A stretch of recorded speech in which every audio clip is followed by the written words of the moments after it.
This is a video that was produced for our Cold Case Detective channel, a new true crime channel that we created.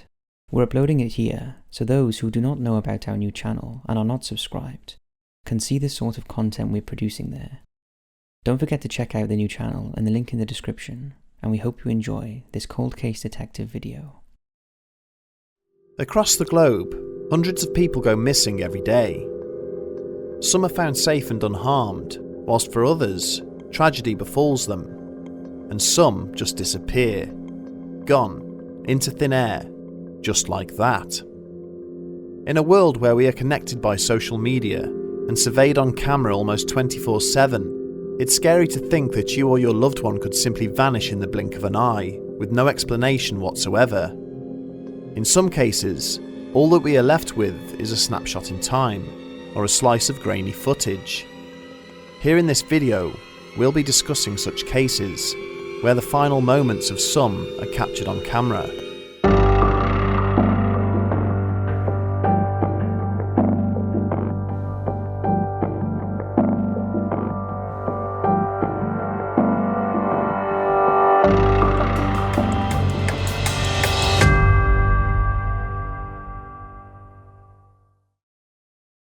Rebecca Corium.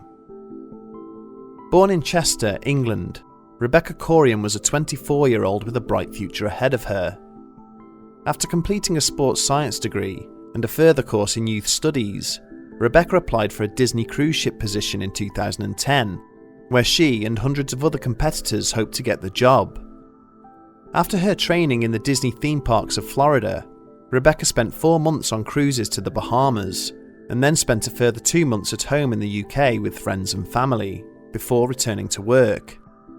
Shortly after going back to her job, her grandfather died, causing her to fly home again for 2 weeks.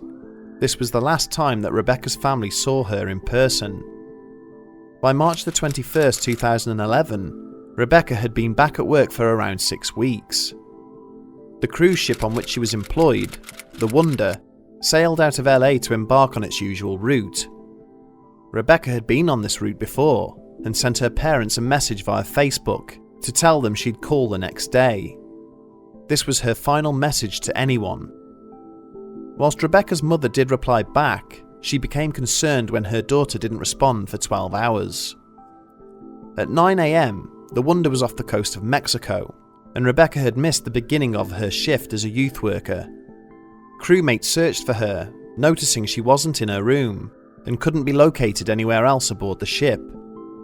Her belongings were still in her cabin, including a pair of ripped shorts and her passport. When the crew called for her over the tannoy system, they were met with only silence.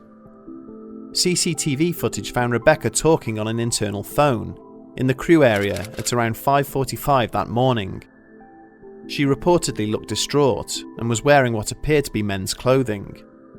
Whilst someone approached Rebecca to ask if she was okay, she is seen clearly saying, "Yeah, fine." She then hangs up the phone and is seen walking away, pushing her hair back and putting her hands in her back pockets. According to Rebecca's parents, this is a common mannerism of their daughters.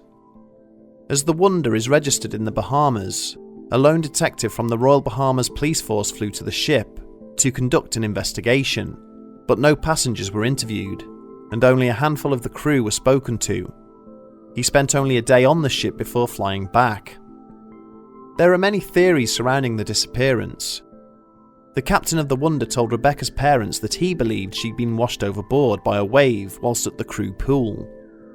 When a journalist went to investigate this claim that same year, he found that many of the crew agreed this was the case, although the journalist himself theorised that Rebecca had slipped from the jogging track on deck 4, as the railings were low. However, in both of these instances, there is CCTV all across these areas, which begs the question, do Disney and the Bahamian authorities know more than they are letting on? Many of the crew believe this to be the case. The only evidence ever found was a pair of flip-flops at the crew pool, but they had someone else's name and cabin number on them. It's also noted that the walls around the crew pool are extremely high, making it seem unlikely that Rebecca could have just fallen or slipped over them. 8 years later, Rebecca Corium's whereabouts remain unknown, and her case remains open and unsolved. Claudia Lawrence. Described by friends and family as a warm, friendly girl and someone who liked to have fun, 35-year-old Claudia Lawrence had a busy, active social life and a successful career as a chef at Goodricke College at the University of York. On March 18, 2009, Claudia returned home from work and engaged in a text conversation with her mother over the phone between 8 and 8:30 p.m, making plans for the upcoming Mother's Day. Claudia's last text message was sent around 8:23 p.m. 2 days later, Claudia's father, Peter, reported her missing when she didn't turn up for her shifts at work.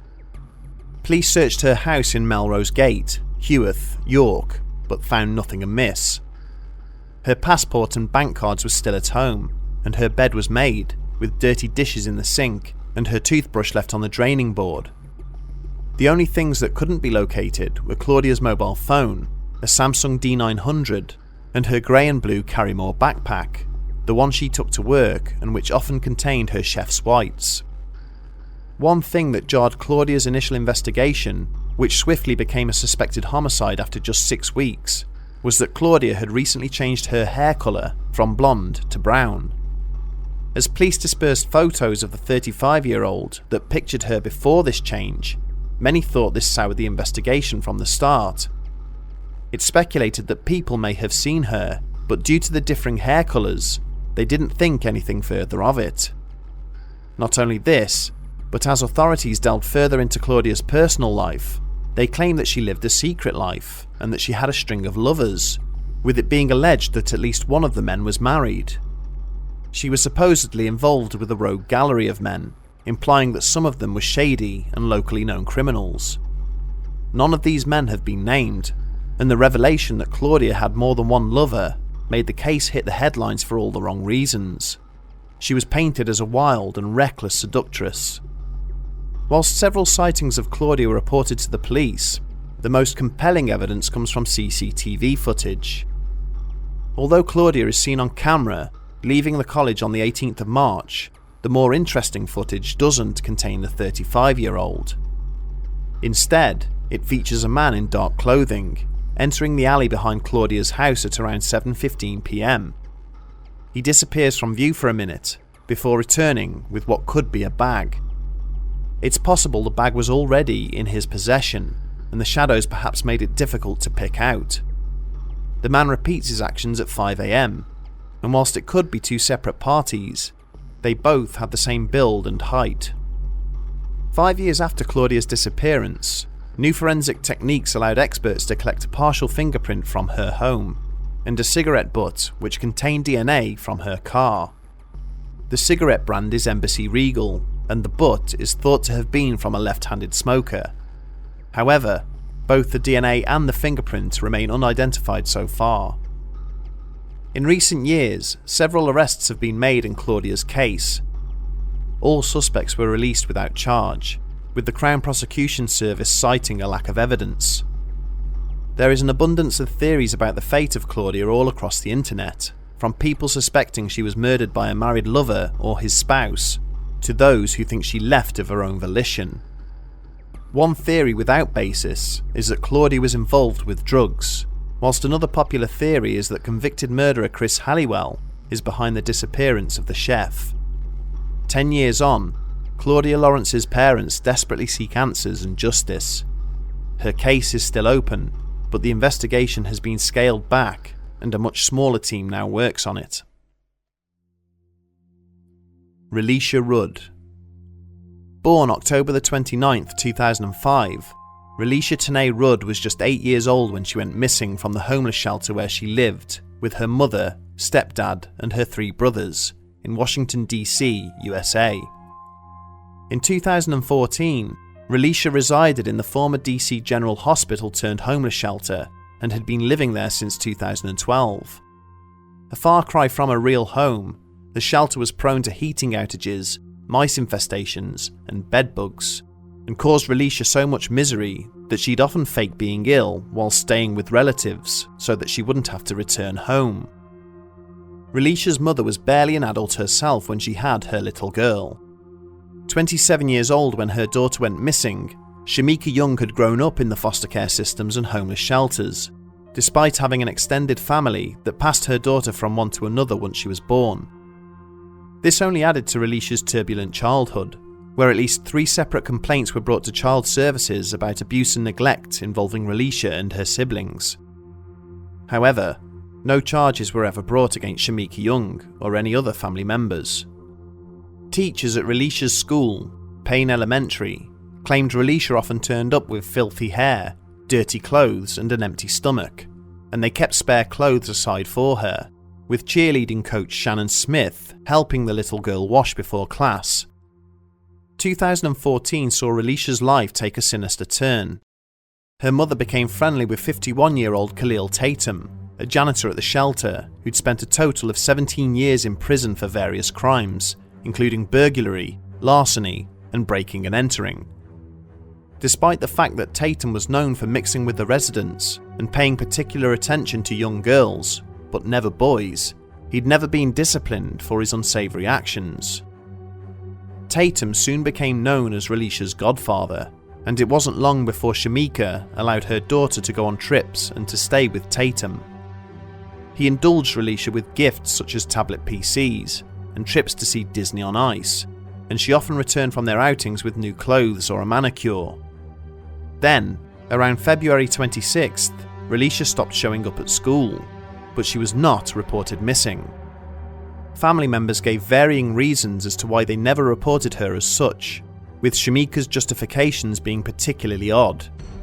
At one point, she claimed she knew her daughter was safe with Tatum, whilst at another, she claimed Relisha was with her sister and that she didn't know otherwise.